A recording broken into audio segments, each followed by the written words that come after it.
Hello everyone, CSIR net अड्डा 24/7 में आपका स्वागत है। मेरा नाम पायल है और आज हम बात करने वाले हैं कि जो भी बच्चे CSIR की तैयारी कर रहे हैं वो उसी के साथ साथ गेट की एग्जाम की तैयारी कैसे कर सकते हैं और वो गेट का एग्जाम किस तरीके से दे सकते हैं। चलिए बात करते हैं। और गाइस, अगर आपको कोई भी प्रॉब्लम है, अगर आपको माइंड मैप्स चाहिए, कोई भी क्विजेस चाहिए, आपको गेट, BT, IIT, जैम किसी से भी रिलेटेड, CSIR से रिलेटेड, तो सब कुछ आपको मेरे टेलीग्राम चैनल पे मिल जाएगा। सिंपली आपको स्कैन करके ज्वाइन कर लेना है।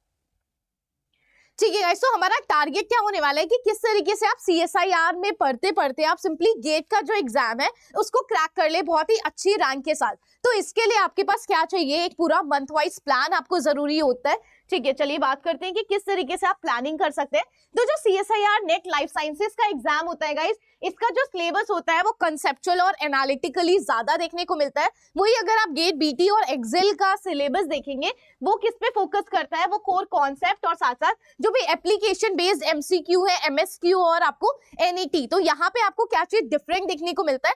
CSIR के अंदर भी MCQ पूछा जाता है, गेट के अंदर भी MCQ पूछा जाता है, बट यहाँ पे अलग क्या है, यहाँ पर आपके पास अलग है कि गेट के अंदर आपके MSQs आते हैं यानी कि मल्टीपल सिलेक्ट क्वेश्चंस आते हैं और साथ ही साथ न्यूमेरिकल आंसर टाइम यानी कि NAT जो क्वेश्चंस है वो आपको देखने को मिलते हैं। अब बहुत सारी जो चीजें हैं वो दोनों के अंदर ही ओवरलैप करती है, यानी कि ऑलमोस्ट 70% जो चीजें हैं गाइस वो दोनों के अंदर क्या करती है, ओवरलैप करती है। यानी कि आपको थोड़ी बहुत जस्ट मेहनत करनी है, इसको 100% करने के लिए बस थोड़ा सा एफर्ट करना है। तो क्या चीजें आपके पास कॉमन देखने को मिलती है, तो जो भी आपकी मॉलिक्यूलर बायोलॉजी है, आपके बायोकेमिस्ट्री है, जेनेटिक्स है, जो भी आपका टेक्निक्स वाला पार्ट है, ये सारा का सारा दोनों के अंदर सेम होता है। गेट के सिलेबस के अंदर भी सेम होता है और आपका जो CSIR का सिलेबस है उसके अंदर भी सेम होता है। अब आपको गेट, BT में एक्स्ट्रा क्या पढ़ना पड़ेगा, तो यहाँ पे आपके पास जो न्यूमेरिकल है वो ज्यादा पूछे जाते हैं और आपका बायो प्रोसेस, बायो इंजीनियरिंग आपको पढ़ना पड़ेगा, आपको यहाँ पे मैथ्स पढ़नी पड़ेगी। तो ये चीजें जो है वो थोड़ी अलग हो जाती है। यहाँ पे आपको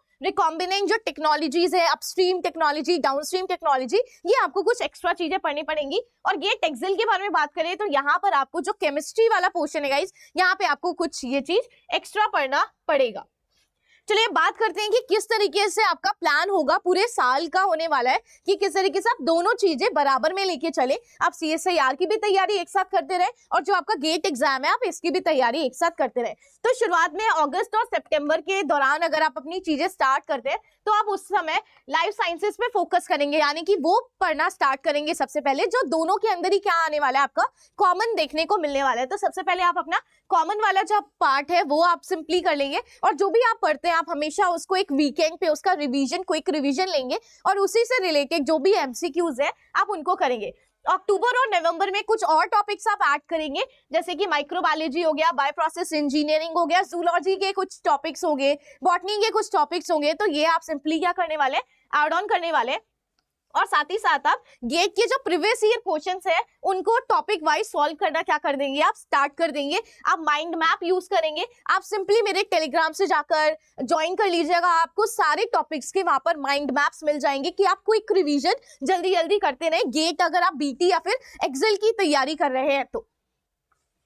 ठीक है, फिर हमारे पास अब दिसंबर आ जाता है। तो इस दिसंबर के अंदर आपका जो गेट का पेपर है गाइस वो फरवरी में हो जाता है। जो CSIR का एग्जाम है वो ऑलमोस्ट जून जुलाई के अराउंड आपका जो पेपर है वो देखने को मिलता है। यानी कि सबसे पहले जो आपका पेपर है वो गेट के लिए होने वाला है, तो आपको थोड़ा बहुत गेट पे ज्यादा फोकस करना पड़ेगा। तो दिसंबर में ही आप क्या करेंगे, फुल फ्लेजली जो गेट की प्रैक्टिस है यानी कि जो न्यूमेरिकल आंसर टाइप क्वेश्चन है वो प्रैक्टिस करना स्टार्ट कर देंगे धीरे धीरे।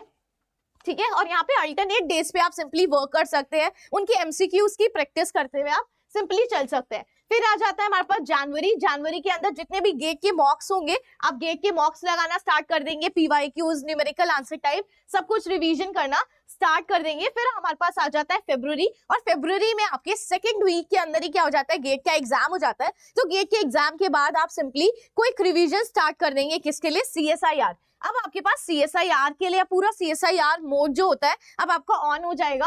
आप पूरा मार्च और अप्रैल सिस्टमैटिकली स्टडी करने वाले हैं, जो भी आपके पास वीक टॉपिक है आप उन पे फोकस करने वाले हैं किस तरीके से। फिर आपके पास मई आ जाता है और एट दी एंड आपके पास जून देखने को मिलेगा, यानी कि फाइनल मंथ आ जाएगा जहां पर आपको एग्जाम दे रहे हैं और इस दौरान आप हर दिन एक ना एक या फिर 1 से 2 मॉक आप देना स्टार्ट कर देंगे। तो ये आपके पास पूरा का पूरा प्लान है। तो आप लोग भी इजीली आराम से प्रैक्टिस कर सकते हैं। और जो भी गाइस गेट बीटी के लिए कर रहा है, बिकॉज उनको न्यूमेरिकल्स कैसे सॉल्व किए जाए, मैथ्स किस तरीके से किया जाए, तो सभी का इलाज क्या है आपके पास, गेट का आगाज बैच है। इसके अंदर आप सिंपली सारा न्यूमेरिकल आंसर टाइप जो भी है, एमएसक्यू है, मैथ्स के कॉन्सेप्ट्स है, सब कुछ आपके यहाँ पे क्लियर हो जाएंगे। अगर गाइस आपको अगर माइंड मैप से पढ़ना है तो आप सिंपली मेरा जो टेलीग्राम है उसको आप ज्वाइन कर सकते हैं। So thank you so much.